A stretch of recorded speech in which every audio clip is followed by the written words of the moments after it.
राग गाउड़ी पूर्वी महल्ला चौथा 13वें अंग पे गुरु रामदास जी महाराज गाउड़ी पूर्वी राग में ये सोहेले का चौथा शब्द जो है उच्चारण कर रहे हैं साध संगत जी। गुरु गोविंद सिंह महाराज जी ने ये शब्द इस अंग पे सुशोभित किया। और जैसे मैंने पहले बताया कि सोहेला की बाणी हर एक सिख ये रोज़ रात को सोने से पहले इस गुरबाणी का जाप करते हैं। तो आओ इस शब्द को समझने की कोशिश करते हैं। इस शब्द की उठान का ऐसे ही है साध संगत जी। गुरु रामदास महाराज जी के दरबार में संगत आई और संगत आके महाराज को एक वाक़या बता रही है। बड़ी निराश होके महाराज को बता रही है कि महाराज हमारे मोहल्ले में एक जपी तपी टाइप का बंदा था और हमें लगता था कि वो बहुत जप करता है तप करता है, लेकिन कुछ दिन पहले वो रंगे हाथों पकड़ा गया एक औरत के साथ और गलत काम करते हुए। तो जब उसको पकड़ा तो उससे पूछा तो बजाय माफ़ी मांगने के वो और गुस्सा हो गया और लड़ाई झगड़ा करना शुरू कर दिया, लोगों को गालियाँ निकालनी शुरू कर दी। तो महाराज कहते ये तो महाराज को एक शिकायत भी कर रहे हैं और महाराज के सामने एक अपना दुख भी जाहिर कर रहे हैं। तो फिर उसको मार मार के वहाँ से गांव से बाहर निकाल दिया और उसको बोल दिया कि भाई आज के बाद तो गांव के अंदर कभी नज़र मत आइए, जहाँ पे जाना जा, लेकिन ये हरकतें यहाँ पे नहीं चलेंगी। जिस औरत के साथ वो था उस औरत को भी साथ में ही रफ़ा दफ़ा कर दिया, बाहर से कहीं से लेके आया हुआ था, गांव की नहीं थी। तो साध संगत जी ये सब वाक़या बता रहे हैं गुरु रामदास जी महाराज को। गुरु रामदास जी महाराज जो हैं वो इस परथाए एक शब्द उच्चारण कर रहे हैं गाउड़ी पूर्वी राग में। महाराज कहते हैं काम क्रोध नगर बोह भरया मिल साधु खंडल खंडा है। महाराज कहते हैं कि हमारा जो अंदर है, हमारी जो बॉडी है, हमारा जो शरीर है, ये काम और क्रोध से भरा हुआ है। महाराज कहते हैं काम और क्रोध से भरा हुआ है। साधुओं महापुरुषों के पास जाके इसको टुकड़े टुकड़े किया जाता है। पर यहाँ पे देखो साधु के भेष में वो खुद ही काम और क्रोध के अंदर फंसा हुआ, तो वो किसी को क्या बेचारा जो है सुकून दिलवाएगा। महाराज कह रहे हैं जिस साधु के पास जाके काम और क्रोध को हमने निजात देनी थी, हमने कह लो कि रुकवाना था, उसी काम और क्रोध के असर के अंदर अगर साधु ही खुद ही चपड़ में उसकी आ जाए तो कोई किसी को क्या बचाएगा। पूरब लिखत लिखे गुर पाया मन हर लिव मंडल मंडा है। महाराज कहते हैं कि पूर्वले जन्मों का लेखा जोखा है, ये पूर्वले जन्मों की वजह से ही गुर पाया गुरु मिलता है, साधु महापुरुष महात्मा मिलता है। और जब वो मिलता है मन हर लिव मंडल मंडा है, जब वो मिलता है तो वो मन के अंदर जो है हरि परमेश्वर वास करता है, मन के मंडल के अंदर हरि वास करता है। कर साधु अंजुलि पुन वड्डा है। तो फिर महाराज को पूछते हैं महाराज फिर हम क्या करें, साधु महापुरुषों को पूजना बंद कर दें कि हमारे पास तो कोई थर्मामीटर है नहीं ऐसा। तो यहाँ पे महाराज एक जनरलिस्टिक ज्ञान दे रहे हैं। महाराज कह रहे हैं कि ऐसा नहीं है, ऐसा अपने मन में मत रखो। ये सोचो कि साधु महापुरुषों के चरणों में माथा टेकने से, साधु महापुरुषों के आगे हाथ जोड़ने से बहुत बड़ा पुण्य मिलता है। साधु महात्मा अगर कोई सामने से आ जाए तो ऐसा कभी गाली वाली मत निकालो, उनको गलत मत बोलो। हमारे पास कोई थर्मामीटर नहीं है, इसीलिए किसी के पास कितनी बंदगी है, कितनी भक्ति है, हमें ये नहीं पता है। आम इंसान की बात हो रही है, गुरु महाराज को तो सब पता है, लेकिन हम लोगों के पास ऐसा कोई थर्मामीटर नहीं है। इसीलिए बजाय किसी को गलत बोलने के हाथ जोड़ दो, और अगर कुछ सेवा कर सकते हैं तो ठीक है, नहीं सेवा कर सकते तो साइड पे हो जाओ। कर दंडाओ तो पुण्य वड्डा है। अब यहाँ महाराज बता रहे हैं कि भैया उनके आगे हाथ जोड़ना बहुत बड़ा पुण्य का काम है, उनके आगे झुक जाना, कर दंडाओ तो उनके आगे माथा टेकना, झुक जाना पुण्य बड्डा है, बहुत बड़ा पुण्य का काम है। रहाओ, विश्राम देते हैं। अब महाराज उस साधु जो गलत काम कर रहा था उसको लेके समझाएंगे। साकत हर रस साध न जानिया, तिन अंतर हाउ मैं कंडा है। महाराज कहते हैं जो साकत लोग हैं ना, साकत मतलब जिनके मन में बुरे ख्याल हैं, जिनके मन में गलत ख्याल हैं, वो इस कह लो कि चीज़ को नहीं समझ पाता। साकत जो है, हर रस साध न जानिया, वो नहीं समझता है हरि के रस को, वो नहीं समझता है हरि के रस के अंदर जो बरकत है उसको नहीं समझता है।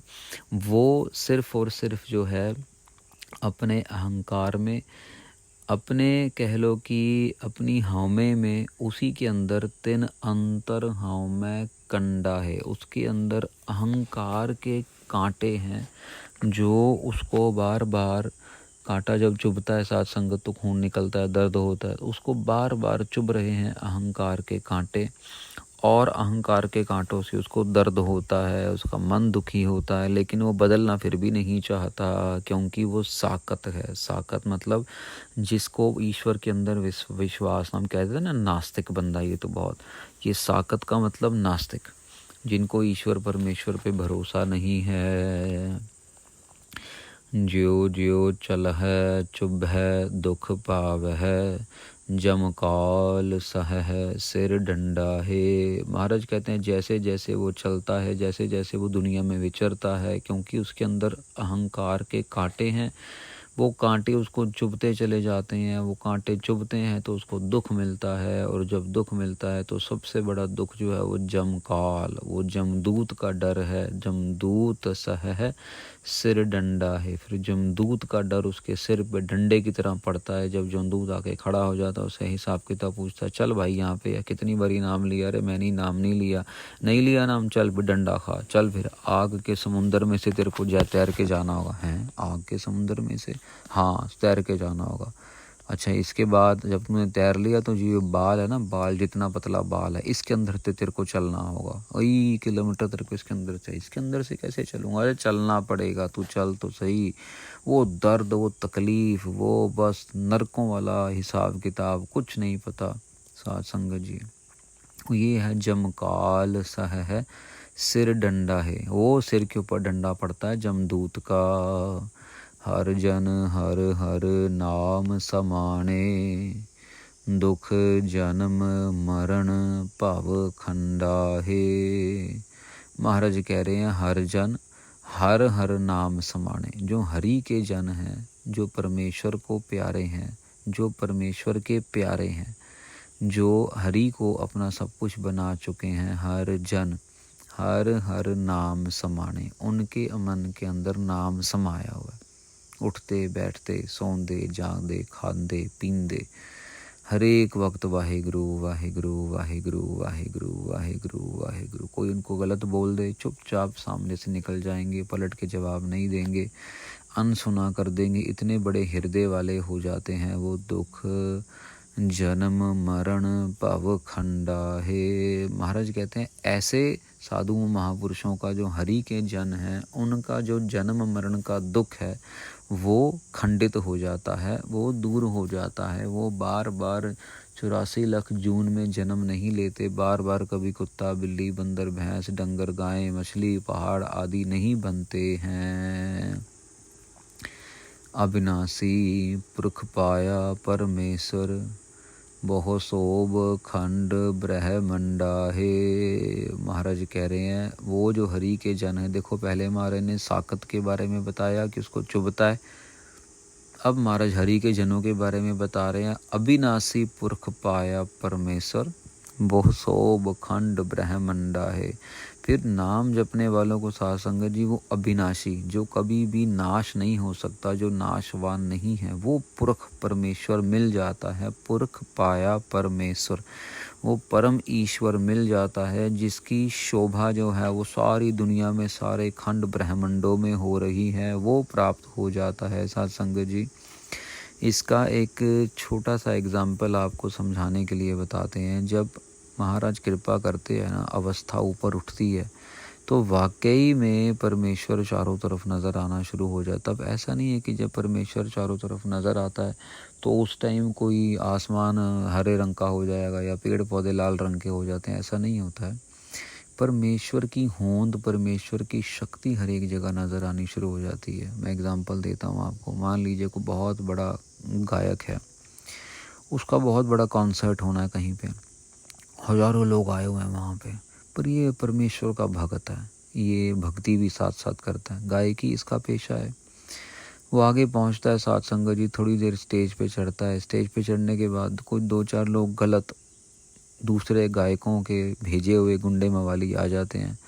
वो कोई टमाटर फेंक रहे हैं, कोई अंडा फेंक रहा है, कोई कुछ कर रहा है। ये गायक जो है कुछ देर गाना गाने के बाद, क्योंकि इसके अंदर परमेश्वर को साक्षात देखने की शक्ति है, क्योंकि इसने इतनी बंदगी भक्ति की है, इसको कुछ महसूस नहीं होता। ये सबको बोलता है कि ऐसा लगता है कि यहाँ पे कुछ लोग ऐसे भी हैं जो मुझे चाह नहीं रहे हैं, मेरे गाने पसंद नहीं कर रहे हैं, तो मैं अपना गाना बजाना यहीं पे बंद करता हूँ ताकि इनके मन को ठेस ना पहुँचे। और जो बाकी के लोग आए हुए हैं उनसे मैं निवेदन करता हूँ कि अगर सिक्योरिटी इनको बाहर निकाल देती है तो मैं गाना बजाना शुरू कर लूँगा, नहीं तो मैं आप सबको अलविदा कहता हूँ। ये तो है साथ संगत जी परमेश्वर पाया, जिसने पा लिया ना, वो फिर लड़ाई झगड़ा ये वो ऐसे चक्रों में नहीं पड़ता, वो शांति से सिचुएशन को संभालता है, वो चुप्पी हो जाता है। साथ संगत जी सबसे बड़ी सिचुएशन संभालने का तरीका है बस चुप्पी हो जाओ। लड़ाई झगड़ा हो रहा है, अगर एक पार्टी बोल रही है दूसरी पार्टी चुप्पी कर जाओ। क्यों करके परमेश्वर भी चुप्पी बैठा है। परमेश्वर किसी से कुछ नहीं बोलता, किसी से कुछ नहीं मांगता, उसकी कोई किसी से डिमांड नहीं है, उसका कोई किसी से कॉन्ट्रैक्ट नहीं है, उसका किसी के साथ कोई एग्रीमेंट, कोई MOU कुछ नहीं साइन। वो चुप बैठा है, बस बैठ के हमारी सेवा कर रहा है और कुछ नहीं कर रहा। हम ही अपने कर्म गलत कर रहे हैं, सही कर रहे हैं, और उसी हिसाब से हमें आगे जो है फल मिल रहा है। उसका इसमें कोई लेना देना नहीं है, उसको कोई लेना देना नहीं है कि वो हमें दुख दे सुख दे। वो हम खुद सुख ले रहे हैं और खुद दुख दे रहे हैं। आपने समझ ही लिया। जो साकत लोग हैं, नास्तिक लोग हैं, उनको फिर दुखों के कांटे चुभते हैं, और जो आस्तिक लोग हैं उनको फिर सुख ही सुख मिलता है।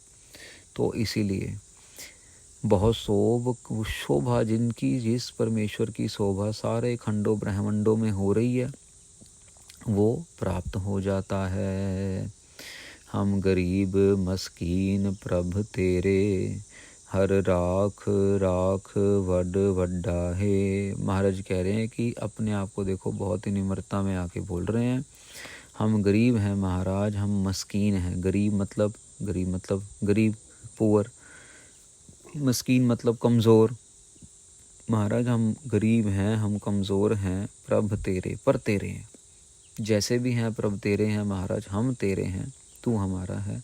हर राख राख बड़ बड्डा है। महाराज आप तो बहुत बड़े हो, बहुत बड़े से भी बड़े हो महाराज, हमें रख लो, रख लो महाराज, हमारी रक्षा करो, हमारे अंग संग रहो, हमारी राखी करो महाराज, रख लो हमें।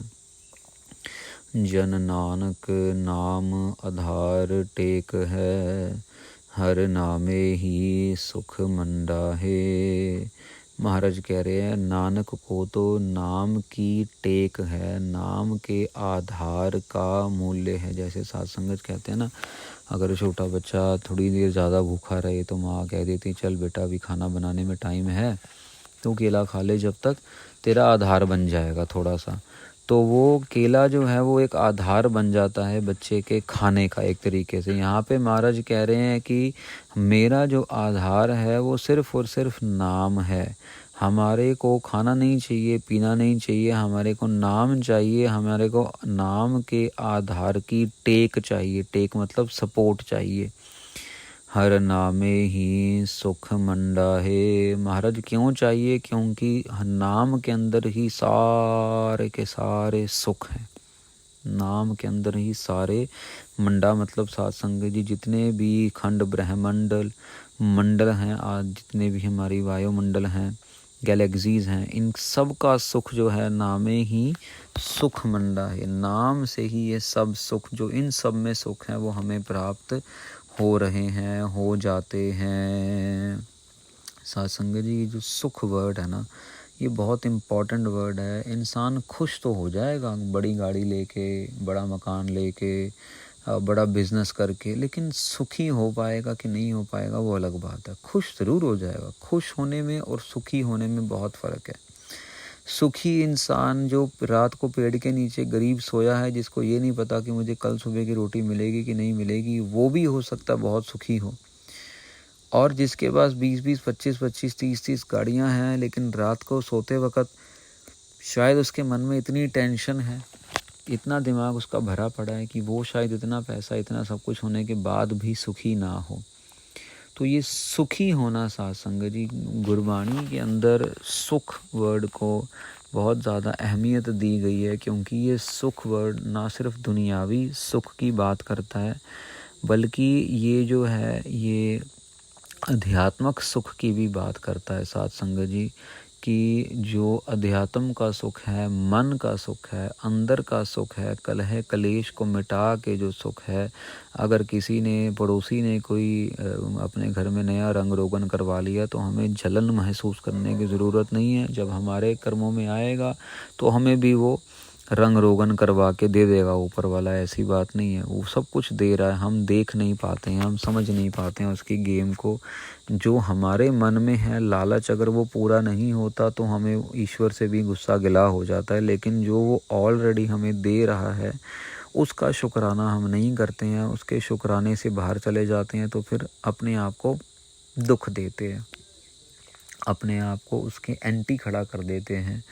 ये सुख वर्ड है साथ संगति। जो जब भी अरदास करे ना हम लोग गुरु ग्रंथ साहिब जी के सामने, तो जब भी अरदास की जाए बस यही महाराज के चरणों में अरदास की जाए, महाराज कृपा करो, ये जो पंक्ति है, जन नानक नाम आधार टेक है, हर नामे ही सुख मंडा है। महाराज कृपा करो, हम गरीब मस्कीन प्रभ तेरे, हर राख राख वड बड्डा है। महाराज हम गरीब हैं, हम मस्कीन हैं, हमें बचा लो, हमें बचा लो महाराज, अपने चरणों में रखो, अपना नाम बख्शो, कृपा करो महाराज, कृपा करो। ये अरदास बेनती करनी चाहिए साथ संगत जी।